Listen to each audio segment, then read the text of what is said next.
Okay, I think we'll get started.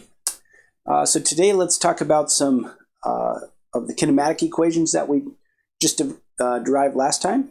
In particular, we'll talk about the constant acceleration case. I think that's obviously the more complicated one than the constant velocity case. And so first let's start with just a free fall problem. This is an important class of problems.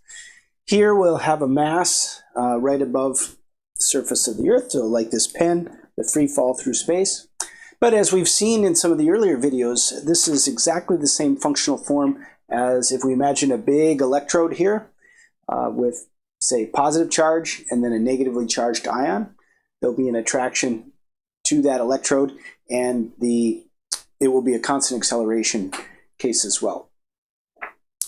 All right, so let's draw the free body diagram. It's a pretty simple free body diagram. There's only one force acting on this mass. It's the weight force, and it's directed straight down. The magnitude of the weight force is mass times g, which is the acceleration due to gravity. And this is 9.8 meters. The magnitude is 9.8 meters per second squared, and it's always directed straight towards Earth. And so this is the acceleration if we're close enough to the surface of the Earth, such that the curvature of the Earth or the size of the Earth doesn't matter. Okay, let's look at this kinematic equation now for constant acceleration. So here we are from last time. X final equals the initial position plus the initial velocity times the amount of time that we are accelerating, and then the acceleration comes here in this last term. But let's consider the conditions of this case. So we're going to start at some height h. We'll go to some height 0. So final height will be 0. Initial height will be h. We'll start from rest and then drop. So velocity initial will be 0. So a lot of things will drop out of this equation. So we have 0 equals h plus 0 times delta t. And then we have to remember that we're going downwards, so there's a negative sign here, minus 1/2 g. So the acceleration is negative g. So minus 1/2 g delta t squared. We want to solve for delta t.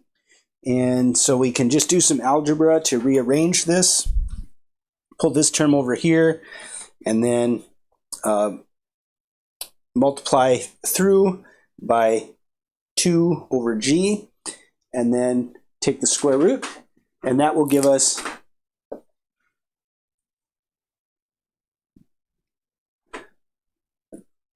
the time it takes to fall from a distance h. 2h over g, and then the square root of that. Let's now calculate how fast the object will be traveling when it lands, so it's landing velocity. Acceleration coming out of the kinematic equations was delta v over delta t. Well, acceleration is minus g, and then the velocity we start with is 0. The final velocity is the landing velocity, and then over the time it takes to fall. Rearranging and solving for landing velocity, we can do our algebra here, and we get v landing equals minus g times t fall. Well, we had solved for t fall, and so we have this here. We can pull in a g. So pulling in a g here will come in as a g squared, and then we can cancel that to leave minus 2hg. The minus sign is the fact that the direction of the velocity is pointing downward. So the convention here is up is positive, down is negative. All right, well, let's put this together in a little bit more elaborate problem. Let's imagine now, instead of falling from a height, let's imagine a leap problem. So not a free fall here, but a leap.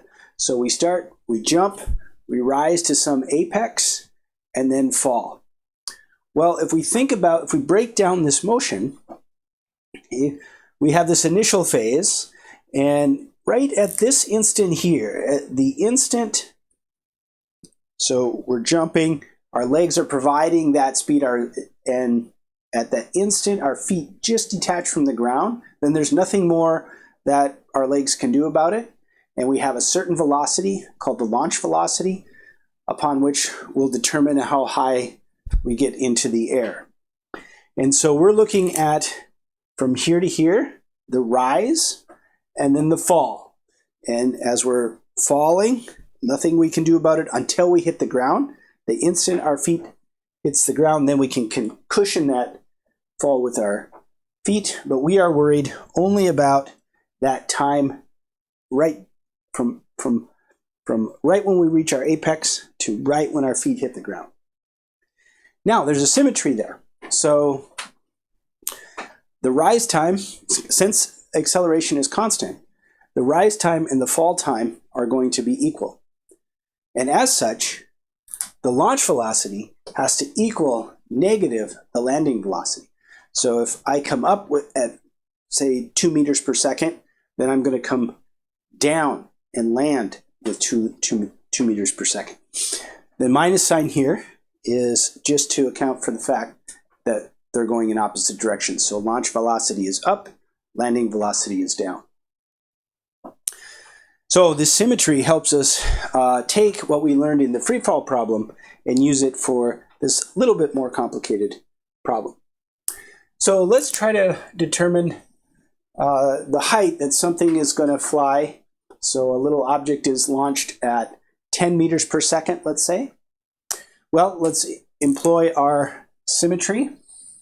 So our landing velocity is minus 10. But we have this formula over here for our landing velocity as well, and that will include how high the height we will reach. So solving for h, just doing some algebra here, rearranging this square and then squaring, I think we come up with 5.1 meters. And so if we take off with this 10 meters per second, we will rise to 5 meters. Let's get the full total flight time. Well, the total flight time here is going to be the launch time. So how long does it take to launch and then reach our apex, and the fall time. We said again by symmetry, these are the same. I guess I shouldn't say launch, I should say rise time here. So our rise time, and so we're going to get 2 times whatever we get for the fall time. Well, we've calculated our height. We have a formula for the fall time involving the height. And so plugging in our values here, we get 2.4 seconds. So that's up and down 2.4 seconds. Before we finish here, I just want to point out one thing that is not immediately obvious. Notice nowhere in here, in any of these formula, are the mass. So if we launch something with one mass versus another mass of with 10 meters per second, we get the same results. Its mass is not in the formula, so it's independent of mass. And I think that's a little counterintuitive. Just thinking about jumping, if you're jumping and you're heavier versus jumping when you're lighter. But as soon as you have developed this launch velocity, then that will determine your flight regardless of your mass. Now, of course, if you strap on some extra weight and you try to jump, you won't jump as high, but that's because you won't develop, in this phase, you won't develop the speed, the same launch velocity, so you won't go quite as high. All right, so this is just one example with the kinematic equations. You'll have lots of examples in whatever book that you're using. So again, here I would take some time and make sure that you really feel good about calculating these one-dimensional motion problems.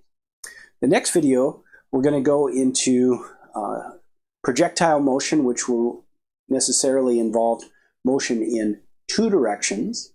But really, if we can understand the one direction, you're fine, because we'll be able to reduce two-dimensional problems into two one-dimensional problems by just solving kinematic equations for both of the components, the x component and the y component. And so that's what we'll take up next time.